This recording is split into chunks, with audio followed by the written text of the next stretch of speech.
Hello everyone, welcome back to my channel. मेरा नाम है सक्षम जैन और आज की इस वीडियो के अंदर हम लोग सीखेंगे कि किस तरह हम लोग अपने डेटा सेट को रीड कर सकते हैं।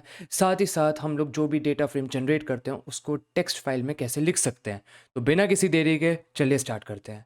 तो सबसे पहले आपको अगर पैंडास का यूज़ करना है तो आपको पैंडास को इंपोर्ट करना होगा। पैंडास इंपोर्ट करने के लिए हम लोग पीडी एब्रीवेशन का यूज़ करते हैं। तो हम लोग नंपाई और पैंडास दोनों को एक बार इंपोर्ट कर लेते हैं। इसके बाद हम लोग एक अपना डेटा फ्रेम का वेरिएबल बनाते हैं। आपको ये तो पता ही होगा कि हमारा सीरीज़ और डेटा फ्रेम में क्या फ़र्क होता है। बेसिकली सीरीज़ हमारा लेबल्ड वन डायमेंशनल एरे होता है और सीरीज़ का ही कलेक्शन हमारा डेटा फ्रेम कहलाता है। तो यहाँ पे मैंने क्या करा है, मैंने यहाँ पे एक ड्राफ्ट वन नाम का मैंने एक डेटा फ्रेम वेरिएबल बनाया है और ये बेसिकली एक CSV फाइल को रीड कर रहा है। तो यहाँ मैंने लिखा है pd.read_csv। तो इससे क्या होगा, जो भी मैंने यहाँ पे अंदर CSV फाइल डाली है तो ये उसको रीड कर लेगा और इस वेरिएबल के अंदर डेटा फ्रेम के अंदर डाल देगा।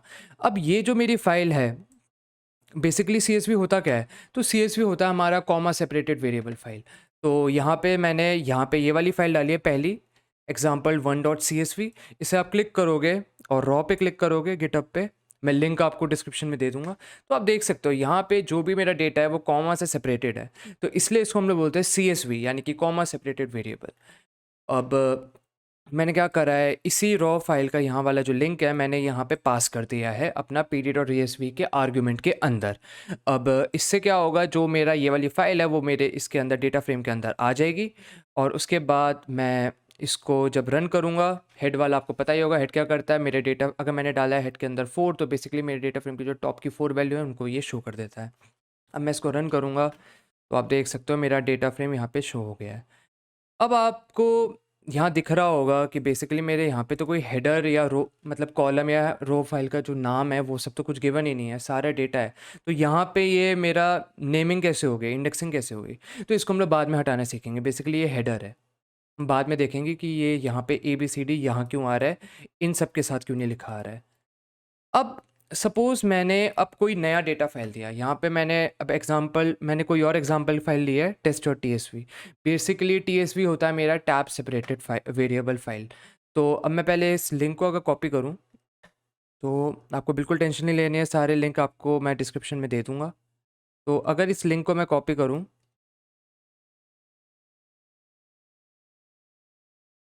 और पेस्ट करूँ तो आप देख सकते हो कि यहाँ पे जो मेरा वेरिएबल है, सारा जो डेटा है वो टैब से सेपरेटेड है। तो इसलिए हम लोग इन्हें बोलते हैं TSV फाइल यानी कि टैब सेपरेटेड फाइल या फिर टैबुलर सेपरेटेड फाइल। तो अब मैं क्या कर रहा हूँ, मैं इसको pd.read_csv यानी कि कॉमा सेपरेटेड वेरिएबल फाइल को जैसे रीड करते हैं उसी तरीके से मैं इस वाली फाइल को रीड करता हूँ। अगर मैं अब इसको प्रिंट करूँगा तो आप देख सकते हो यहाँ पे मेरा कुछ ह्यूमन रीडेबल फॉर्म में नहीं आया। मेरा जो डेटा है वो /t से सेपरेटेड है। बेसिकली टैब को हम लोग /t से रिप्रेजेंट करते हैं। तो अब मुझे इस फॉर्म में नहीं चाहिए, मुझे डेटा को जैसे यहाँ पे अच्छे से रीडेबल फॉर्मेट में आया था उसी फॉर्मेट में मुझे यहाँ चाहिए। तो मैं क्या करूँगा, यहाँ पे मैं क्या करूँगा, बेसिकली ये मेरा /t से सेपरेटेड है। तो मैं क्या करूँगा, यहाँ पे एक और आर्ग्यूमेंट डाल दूंगा SEP is equal to /t। इससे क्या होगा कि /t, तो इससे क्या होगा, जो मेरा सेपरेटेड फाइल है ये मान लेगा कि ये कॉमा से मेरा सेपरेटेड नहीं है, मेरा जो डेटा है अंदर का ये मेरा /t से सेपरेटेड है यानी कि टैब से सेपरेटेड है। तो अब मैं इसको अगर रन करूँगा तो यहाँ पे कोई दिक्कत नहीं आएगी। जिस तमीज़ से यहाँ पे मेरा लिया तो उसी तमीज़ से यहाँ पर भी ले लिया। अगर मुझे आलस आ रहा है, मैं यहाँ पे ये चीज़ यहाँ एडिशनल नहीं लिखना चाहता, तो मैं क्या करूँगा, CSV फाइल रीड करने के लिए हमने यूज़ करा pd.read_csv। तो टेबल वाली फाइल को रीड करने के लिए हमें क्या करना होगा, लिखना होगा pd.read_table। अब मैं इसको अगर रन करूँगा, सेम फाइल को डालूंगा तो बिना किसी लिमिटर के, बिना कुछ और आर्ग्यूमेंट पास करे मेरा फाइल यहाँ पे अच्छे से रीड हो गया ऊपर वाले की तरह। अब अगर मैंने pd.read_table के अंदर मैंने CSV फाइल डाली तो मेरे पास ऊपर गड़बड़ आई थी वही गड़बड़ यहाँ पर भी आएगी। क्यों? क्योंकि ये मेरा टैब सेपरेटेड फाइल नहीं है। तो मुझे क्या करना होगा, अगर मैं चाहता हूँ रीड टेबल के यूज़ करके मैं CSV फाइल रीड करूँ तो मुझे यहाँ पे एक और आर्ग्यूमेंट डालना होगा, separator is equal two comma, क्योंकि CSV फाइल के अंदर कॉमा सेपरेटेड वेरिएबल फाइल होती है बेसिकली वो। अब इसको रन करूँगा तो ये अच्छे से मेरी फाइल रीड कर लेगा। अब देखते हैं हेडर क्या होता है। हेडर बेसिकली जो भी मेरा डेटा फ्रेम होता है उसमें टॉप में जो लेबलिंग हो जाती है मेरे हर कॉलम की, उसी को हम लोग बोल देते हैं हेडर। तो अब मैं इसको रन करता हूँ अपने इस वाले फ़ाइल को, बेसिकली एग्ज़ाम्पल2 को। तो आप देख सकते हो एग्ज़ाम्पल2 बेसिकली है, अगर मैं इस लिंक को कॉपी करूँ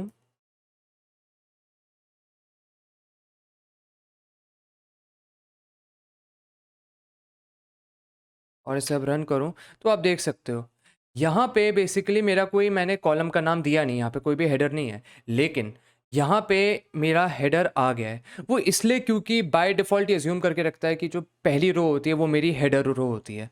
तो अगर मैं चाहता हूँ कि ये ना माने कि कोई हेडर रो यहाँ पे नहीं है, ये कोई किसी भी जो मेरा डेटा है उसकी पहली रो को हेडर ना ले, तो मुझे क्या करना होगा, मुझे यहाँ पे एक और आर्ग्यूमेंट डालना होगा जो कि होगा header is equal to none. तो अगर अब मैं इसको रन करूँगा तो ये जो पहली रो को अब इसने बाय डिफ़ॉल्ट अगर हेडर ले लिया था, तो वो अब इसको हेडर नहीं लेगा। अब ये अपना इंडेक्सिंग कर देगा, वही नॉर्मल, जैसे हम लोग सीरीज़ के केस में इंडेक्सिंग कर रहा था, वही यहाँ पे भी इंडेक्सिंग हो जाएगी। अब आप देख सकते हो पहली रो को, जैसे पहले केस के अंदर क्योंकि मैंने हेडर से स्पेसिफ़ाई नहीं किया था, तो बाय डिफ़ॉल्ट इसने पहली रो को हेडर मान लिया। लेकिन अब मैंने क्योंकि लिख दिया header is equal to none, तो ये किसी भी रो को ये हेडर नहीं मानेगा और सारा बेसिकली मेरा डेटा फ्रेम के अंदर जाएगा, खुद से इंडेक्स यहाँ पे लिख देगा। ओके। तो बेसिकली अगर मैं चाहता हूँ कि अगर मैं फ़ाइल रीड कर रहा हूँ तो और मुझे उसके अंदर कॉलम का नेम चेंज करना है, तो उसके लिए मैं क्या कर सकता हूँ, मैं यहाँ पे डाल दूँगा पहले तो मेरा रीड सीएसवी।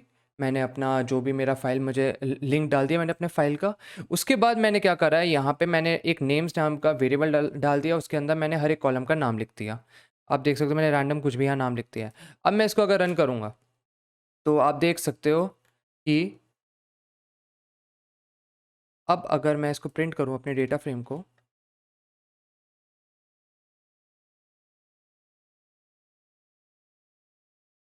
तो आप देख सकते हो मेरे कॉलम नेम यहाँ पे चेंज हो गए हैं। तो वैसे भी हम लोग मैनिपुलेशन वाला वीडियो जो आएगा पैंडास का, उसके अंदर भी हम लोग देखेंगे किस तरह हम लोग अपने उसका डेटा फ्रेम का नेम चेंज कर सकते हैं। लेकिन अभी के लिए आप देख सकते हो कि हाँ, ये भी टेक्नीक एक होती है कि जब आप रीड कर रहे हो फाइल को, जब आप निकाल रहे हो, डेटा गैदर करो, उसी वक्त भी आप कॉलम का नेम बदल सकते हो। बट ये प्रैक्टिस सही नहीं होती है। मेन होता है, बेटर ये होता है कि जैसा डेटा फ्रेम है वैसे निकाल लो और बाद में पैंडास का डेटा मैनिपुलेशन का यूज़ करके आप कॉलम्स का नेम चेंज कर लो। अब हम लोग थोड़ा आगे बढ़ते हैं और बेसिकली आप देख सकते हो कि लिनक्स से भी हम लोग कैसे निकाल सकते हैं। बैंक डब्ल्यू गेट मेथड हम लोग देख चुके हैं कि आपको लिखना होगा पहले बैंक डब्ल्यू गेट और उसके बाद आपको लिंक डाल देना है और उसके बाद आपको क्या करना है, आप लिख सकते हो बैंक सी ए टी और इससे क्या होगा, जो मेरा डेटा फ्रेम है वो मेरा रीड हो जाएगा कंप्यूटर के अंदर। अब हम लोग आगे बढ़ते हैं। मैंने एक और डेटा फ्रेम बना दिया पार्स्ट। अब पार्स्ट के अंदर मैंने अपना एक और लिंक डाल दिया, सी एस वी फाइल डाल दिया मैंने। अब मैं इसको अगर रन करूँगा तो आप देख सकते हो बेसिकली डेटा फ्रेम के अंदर ये सारे कॉलम है, key one, key two, value one, value two. अब मैं क्या करता हूँ, यहाँ पे थोड़े-थोड़े कुछ नई चीज़ें करके देखता हूँ। सबसे पहले मैं क्या करता हूँ कि ये जो मेरे इनिशियल कॉलम्स हैं, इनका मैं वैल्यू चेंज कर देता हूँ। तो अगर मैं बेसिकली अगर मैं इसे रन करूँ, यहाँ पे मैं लिख देता हूँ आर्गुमेंट के अंदर index column is equal to key one. तो पहले आप यहाँ देख सकते हो मेरा इंडेक्स कॉलम यहाँ पे ऑलरेडी बाय डिफ़ॉल्ट जो कंप्यूटर जनरेट करता है 0, 1, 2, 3, 4 वो है। लेकिन मैं चाहता हूँ कि मेरा इंडेक्स कॉलम ये ना हो, की वन हो। तो मुझे क्या करना होगा, मुझे यहाँ लिखना होगा index column is equal to key one. तो इससे क्या होगा, जो मेरा की वन है वो मेरा इंडेक्स कॉलम बन जाएगा। अब मैं इसको अगर रन करूँगा तो आप देख सकते हो जो मेरा की वन है, यानी कि ये वाला जो है, ये मेरा इंडेक्स कॉलम बन गया है। अब इसी के हिसाब से मेरी बाकी वैल्यू यहाँ पे होंगी क्योंकि की वन यहाँ पे मेरा है इंडेक्स कॉलम। अब मैं अगर चाहता हूँ कि मैं मल्टीपल इंडेक्स डालूँ या फिर इंडेक्स के अंदर इंडेक्स डालूँ, तो मुझे क्या करना होगा, मुझे यहाँ पे 2 इंडेक्स वैल्यू डालनी होगी। पहले मुझे डालना होगा की वन, दूसरा मैं सपोज़ की टू को अपना इंडेक्स बनाना चाहता हूँ, मैंने यहाँ डाल दिया की टू। अब मैं इसको अगर रन करूँगा तो आप देख सकते हो यहाँ पे पहला मेरा बन गया की वन, दूसरा मेरा इंडेक्स के अंदर इंडेक्स आ गया की टू और उन्हीं के हिसाब से मेरी वैल्यू यहाँ पे लिखी हुई है। अब देख सकते हो कि ये मैंने क्योंकि बस ये एडिशनल ऑपरेशन लगाया तो इसकी मदद से पहले जो मेरा एकदम रैंडम सा लग रहा था डेटा, अब ये थोड़ा सिंक्रोनाइज्ड लग रहा है। अगर मैं डेटा फाइल रीड कर रहा हूँ, मैं कुछ अपनी रो स्किप करना चाहता हूँ, फॉर एग्जांपल ये मेरा एक नया डेटा सेट है एग्जांपल 4। अगर इसको मैं रन करके देखूँ, लिंक को मैं चला के देखूँ, तो आप देख सकते हो यहाँ पे मेरी पहली रो रैंडम है, मैंने ऐसे कोई भी मैसेज लिखा हुआ है और जो मेन मेरा डेटा फ्रेम है वो है मेरा यहाँ पे एक लिखा है ABCD और नीचे लिखा है 1 2 3 4। अब मैं चाहता हूँ कि ये वाली जो अननेसेसरी रो है इनको ही मेरा फाइल रीड ना करे, ये पहला तीसरा और चौथा, इन रोज़ को ये रीड ना करे। तो अगर मैंने सपोज़ क्या करा, तो इसके लिए मुझे क्या करना होगा, मुझे यहाँ पे सबसे पहले तो अपना नॉर्मल pd.read.csv डालना पड़ेगा और उसके बाद मुझे अपना लिंक डालना होगा जहाँ पे मेरी डेटा फाइल है। इसके बाद मुझे क्या करना होगा, जो भी मुझे रो स्किप करनी है मुझे वो लिखनी होंगी। फॉर एग्जांपल यहाँ पे अगर इंडेक्स वाइज देखें तो ये है मेरी रो 0, ये है मेरी रो 1, ये है मेरी रो 2, ये है मेरी रो 3। तो बेसिकली मैं चाहता हूँ कि 0, 2, 3 ये वाली रोज़ मेरी जाएँ और बाकी मेरा डेटा फ्रेम के अंदर आए। तो इसके लिए मैं क्या करूँगा, मैं यहाँ डालूँगा स्किप रोज़ 0, 2, 3। इससे क्या होगा, ये वाली जो 0, 2 और 3 ये वाली जो रोज़ है ये हट जाएँगी और जो बाकी मेरा डेटा है ABCD यानी कि रो 1 और रो 4, रो 5, रो 6 ये सारा मेरा डेटा फ्रेम के अंदर आ जाएगा। तो अब मैं इसको अगर रन करूँगा, मैंने बस एडिशनल आर्गुमेंट डाला skip rows is equal to 0, 2, 3, तो यहाँ पे मेरा सारा डेटा सेट आ गया। अब यहाँ पे एक दिक्कत आपको लग रही होगी, यहाँ पे क्या हुआ है, ये ABCD मैसेज बेसिकली ये मेरा डेटा का पार्ट है, लेकिन ये मेरा यहाँ पे हेडर फाइल बन गया है और मैं नहीं चाहता ये मेरा हेडर फाइल बने। तो मुझे क्या करना होगा, हमने पहले ही डिस्कस करा था, अगर मैं चाहता हूँ कि मेरा हेडर ना आए, मेरा जो डेटा फ्रेम के अंदर जो डेटा है वो मेरा हेडर ना अज्यूम करे मेरा कंप्यूटर, तो मुझे क्या करना होगा, मुझे लिखना पड़ेगा header is equal to none. जो भी रीड पैंडास और रीड सीएसवी उसके अंदर एक और आर्गुमेंट मुझे डालना होगा जो कि होगा header is equal to none. इससे मेरा ये रीड नहीं करेगा हेडर को। तो अब मैंने अगर इसके अंदर मैंने यहाँ डाल दिया header is equal to none, तो अब मैं अगर रिजल्ट को रन करके देखूँगा तो आप देख सकते हो यहाँ पे, यहीं पर डाल के देख देता हूँ, header is equal to capital N से शुरू करना है।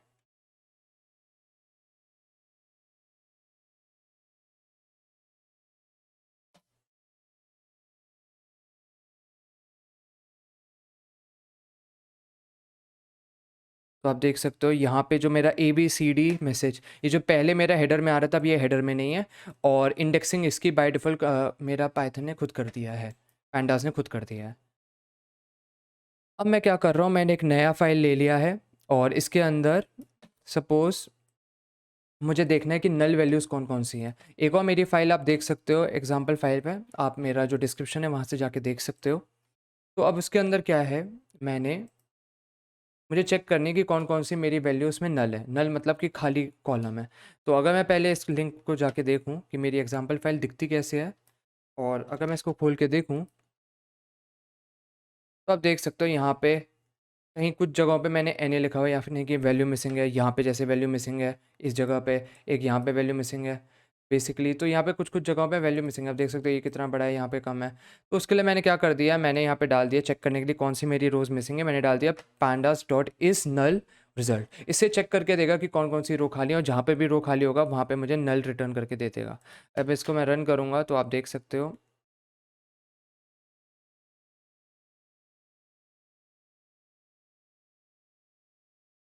यहाँ पे इसने बता दिया पहला फॉल्स फॉल्स फॉल्स फॉल्स और फिर यहाँ पे ट्रू।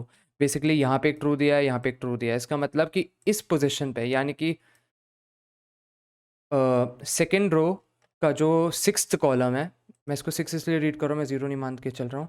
तो सेकेंड रो का जो सिक्स्थ कॉलम है वहाँ पे मेरा एक वैल्यू मिसिंग है, और थर्ड रो का जो फोर्थ कॉलम है वहाँ पे एक वैल्यू मिसिंग है। तो आप यहाँ पे देख सकते हो थर्ड रो का फोर्थ कॉलम यहाँ पे वैल्यू मिसिंग है। तो इस तरह से आप चेक कर सकते हो, आपको पता लग जाएगा मेरे डेटा फाइल के अंदर कौन कौन सी वैल्यू मिसिंग है। इसके बाद आप आगे अगर बढ़ो तो सपोज़ ये एक वेबसाइट की लिंक है, ये HTML पे बनी है वेबसाइट पूरी, बास्केटबॉल रेफरेंस। इसको आप खोल के देखो तो आप देख सकते हो यहाँ पे एक मेरी वेबसाइट बनी हुई है जिसके अंदर मेरा प्लेयर्स का कुछ डेटा मुझे दे रखा है, आप इस तरह देख सकते हो। इस वेबसाइट का लिंक भी मैं आपको दे दूँगा। तो अब मैं क्या चाहता हूँ, मैं ये वाले जो भी टेबल का डेटा है मैं सारा एक्सट्रैक्ट कर लूँ। तो उसके लिए मैं क्या करूँगा, मैं सबसे पहले यहाँ पे एक URL वेरिएबल के अंदर मैं इस URL को डाल दूँगा। इसके बाद क्योंकि ये HTML वेबसाइट है तो मैं यहाँ इसको मैं एक pandas डॉट रीड HTML का यूज़ करूँगा, उसके अंदर URL पास कर लूँगा और मैं एक डेटा फ्रेम बना दूँगा BB डेटा। अब मैं इसके अंदर क्या कर रहा हूँ, अगर मैं इसको प्रिंट करके देखूँ अपने इस डेटा फाइल को, तो आप देख सकते हो कि बेसिकली सारा जितना भी टेबल था इस URL के अंदर, जो भी टेबल वाले डेटा थे वो सारा यहाँ पे आ गया। ये पैंडास जो रीड HTML क्या करता है, जो भी टैबुलर डेटा होता है उसको एक्सट्रैक्ट कर लेता है और अननेसेसरी इन्फॉर्मेशन जैसे ये ऊपर जो बकवास लिखी हुई है इन सबको ये नहीं लेगा। अब हम लोग देखते हैं कि किस तरह हम लोग अपने डेटा को टेक्स्ट फॉर्मेट के अंदर लिख सकते हैं। तो उसके लिए मैं क्या करता हूँ, सबसे पहले मैं अपना एक CSV फाइल लेता हूँ और उसके अंदर बेसिकली कुछ मैनिपुलेशन परफॉर्म करूँगा और उसको मैं अपने कंप्यूटर के अंदर स्टोर कर लूँगा। तो मैं क्या करूँगा, यहाँ पे मैंने एक डेटा नाम का डेटा फ्रेम बना दिया है, डेटा वेरिएबल नाम का। और इसके बाद इसके अंदर मैंने एग्जांपल 5 डाल दिया है। आप देख सकते हो यहाँ पे मेरा जो इसने पहला रो है, इसको एज़ यूजुअल हेडर मान के चला है। आप नहीं चाहते ये, तो आप हेडर इक्वल टू नन डाल दो। अब मैं क्या करूँगा, मैं इसको सपोज़ अपना एक इसी फाइल को मैं CSV की तरह स्टोर करना चाहता हूँ। तो मुझे क्या करना होगा, मुझे डालना होगा डेटा डॉट टू CSV में करना चाहता हूँ तो मैं लिखना होगा टू CSV। अगर टेबल में करना है तो मुझे लिखना होगा टू टेबल, लेकिन ये क्योंकि CSV फाइल है तो मुझे यहाँ लिखना होगा CSV। अब मैंने क्या करा है, यहाँ पे मैंने डाल दिया बेसिकली ये जो आपका कोलैब के अंदर ये हिस्सा है, इसके अंदर आपको क्या करना है, आपको ये वाला जो लोकेशन है, आपको ये लोकेशन देख लेना है। आप क्या करो, कॉपी पाथ करना है इसका और इसको आप पेस्ट कर देना। आपको पता चल जाएगा कि ये बेसिकली स्लैश कंटेंट के अंदर है सारा। अब स्लैश कंटेंट के अंदर मुझे सैम्पल डेटा में नहीं जाना है, मुझे बेसिकली इसी एरिया में रहना है। तो मैं क्या करूँगा, स्लैश कंटेंट के आगे जो हिस्सा है मैं इसको हटा दूँगा और इसके बाद मैं चाहता हूँ मैं अपने फ़ाइल का कुछ नाम दूँ। मैं फ़ाइल का नाम सपोज़ मैं यहाँ पे लिख देता हूँ, जो मैंने यहाँ लिखा है out1.csv। तो मैंने यहाँ लिख दिया out1.csv और यही चीज़ मैंने यहाँ पे अंदर लिख दी है। इससे क्या होगा, मेरा जो डेटा फाइल है वो मेरा इसके अंदर कोलैब के अंदर स्टोर हो जाएगा। इसे मैं रन करूँगा तो आप देख सकते हो out1.csv। अब इस पर क्लिक करूँगा तो आप देख सकते हो यहाँ पे 2 बार क्लिक करना होगा, मेरी यहाँ पे CSV फाइल एक जनरेट होके आ गई है। इसे डाउनलोड करना होगा तो यहाँ पे 3 डॉट पे क्लिक कर लेना और डाउनलोड कर लेना, आपके पास एक CSV फाइल अच्छी सी डाउनलोड होके आ जाएगी। अब और तरीके देखते हैं कि किस तरह हम लोग अपनी फ़ाइल को रीड कर सकते हैं। तो बेसिकली एक और तरीका है, आप इंपोर्ट कर दो सिस्टम SYS, उसके बाद आप कर दो डेटा डॉट टू CSV। इसके बाद लोकेशन डाल दो जहाँ पे आपको करना है और लोकेशन के साथ साथ फाइल नेम डाल दो। और मैंने यहाँ सपोज डाल दिया सेपरेटर इक्वल टू @। इससे क्या होगा, मेरा बेसिकली पहले CSV में कॉमा से सेपरेटेड था, अब ये बाय डिफ़ॉल्ट @ से सेपरेटेड होगा। अगर मैंने इसको रन करा तो मेरी out2 नाम की एक फ़ाइल बन जाएगी और इसको अगर मैं देखूँगा तो आप देख सकते हो यहाँ पे जहाँ जहाँ पहली जगह पे कॉमा था, यहाँ पे कॉमा शो नहीं होगा क्योंकि CSV फाइल है। यहाँ पे जहाँ-जहाँ पहली वाली फाइल में कॉमा था, वहाँ यहाँ पे @ आ गया है। बेसिकली CSV क्या होता है, कॉमा सेपरेटेड वेरिएबल फाइल। तो अब इसने कॉमा की जगह यहाँ पे @ डिलिमिटर डाल दिया है, क्योंकि हमने यहाँ पे डाल दिया SEP यानी कि सेपरेटर इज़ इक्वल टू @। अब मैं क्या करता हूँ, मैं अपनी गूगल ड्राइव को लिंक कर देता हूँ। ज़रूरत नहीं है, बस मैंने ऐसे ही कर दिया है। आप इस स्टेप को छोड़ सकते हो। और अगर आपने ये कर दिया, वैसे गूगल ड्राइव माउंट कर दिया, माउंट हम लोग लोडिंग वाले जो हमारा दूसरा जो वीडियो था पैंडास को, उसके अंदर हमने सीखा था कि हम लोग गूगल ड्राइव को कैसे हम लोग माउंट कर सकते हैं। और जब आप एक बार सक्सेसफुली माउंट कर लो तो उसके बाद अब यहीं पे स्लैश कंटेंट स्लैश यहाँ पे ड्राइव का फोल्डर बन जाएगा, ड्राइव। और अपनी ड्राइव के अंदर भी अपने CSV फाइल को डायरेक्टली स्टोर कर सकते हो। आपको डाउनलोड करने की ज़रूरत नहीं है, आपके गूगल ड्राइव के अंदर डायरेक्टली सेव होता रहेगा। लेकिन अगर आप चाहते हो गूगल ड्राइव के अंदर सेव, आपको सबसे पहले माउंट करना पड़ेगा उसको। इसके बाद यहाँ पे अगर आप चाहते हो कि आप CSV में कन्वर्ट कर रहे हो तो जहाँ-जहाँ सपोज़ डेटा आपका मिसिंग है, वहाँ-वहाँ आप चाहते हो कि वहाँ पे कुछ लिखा आ जाए, नल लिखा आ जाए, तो आप यहाँ पे डाल सकते हो डेटा डॉट टू CSV, उसके बाद SYS डॉट STD आउट और NA अंडरस्कोर रेप, यानी कि ये मेरा जहाँ-जहाँ मेरा डेटा मिसिंग है वहाँ-वहाँ ये नल डाल देगा। यहाँ पे मैंने सिस्टम डॉट STD आउट लिखा है, इसका मतलब ये मेरी फ़ाइल कोई स्टोर नहीं होगी। यहाँ पे जैसे मेरी फ़ाइल स्टोर हो रही है, यहाँ पे मेरी कोई भी फ़ाइल स्टोर नहीं हो रही है। Basically system dot STD out क्या करेगा, ये डिस्प्ले कर देगा यहीं पे स्क्रीन पे। यहाँ पे ये स्टोर नहीं करेगा इसको। अगर मैं चाहता हूँ स्टोर करे तो मुझे यहाँ पे पहले जैसे मैंने ये लिखा है टू CSV, ये चीज़ मुझे यहाँ डालनी पड़ेगी। और नल क्या होगा, जहाँ-जहाँ मेरा डेटा मिसिंग होगा वहाँ-वहाँ नल डाल देगा। अब मैं क्या करता हूँ, यहाँ पे index is equal to false और header is equal to false कर देता हूँ। तो इससे क्या होगा, अब जो मेरे डेटा फाइल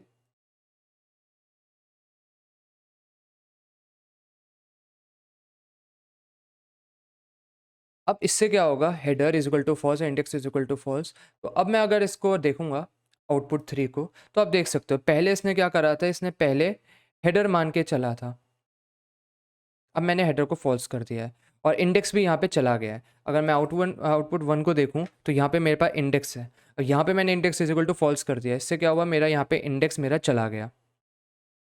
और यहाँ पे क्योंकि इसने पहली रो मान ली थी हेडर, यहाँ पे इसने पहली रो को हेडर नहीं माना है। अब क्या करते हैं, आखिरी चीज़ करके देखते हैं यहाँ पे। अब मैं कर देता हूँ index is equal to false, ताकि कोई भी मेरा इंडेक्स यहाँ पे आए ना, और मैं डाल देता हूँ columns is equal to A B C, यानी कि मैं कॉलम्स के नेमिंग यहाँ पे कर देता हूँ ए बी सी। अब मैं इसको अगर रन करूँगा, आउटपुट 4 नाम की मेरी फाइल बन गई। इसको मैं डबल क्लिक करूँगा तो यहाँ आप देख सकते हो ए बी सी नाम के यहाँ पे मेरे कॉलम आ गए हैं।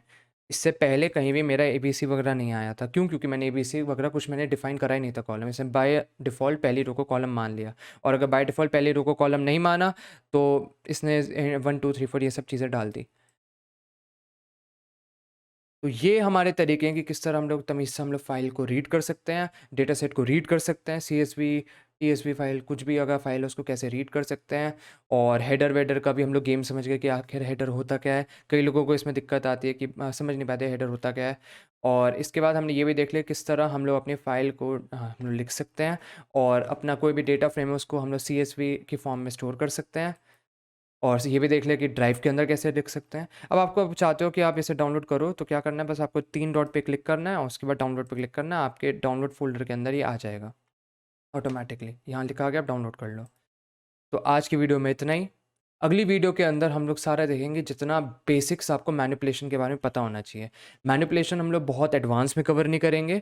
वो इसलिए क्योंकि जब हम लोग एक्सप्लोरेटरी डेटा एनालिसिस करेंगे बाद में कभी, तब हम लोग बहुत डीप में जाएँगे, हम लोग कई सारे प्रोजेक्ट करेंगे ताकि आपको ढंग से फ़ील आ जाए पैंडास का। अभी हम लोग बेसिक उतना ही मैनिपुलेशन देखेंगे जितना आपको ज़रूरत पड़ेगा आगे का टास्क करने के लिए।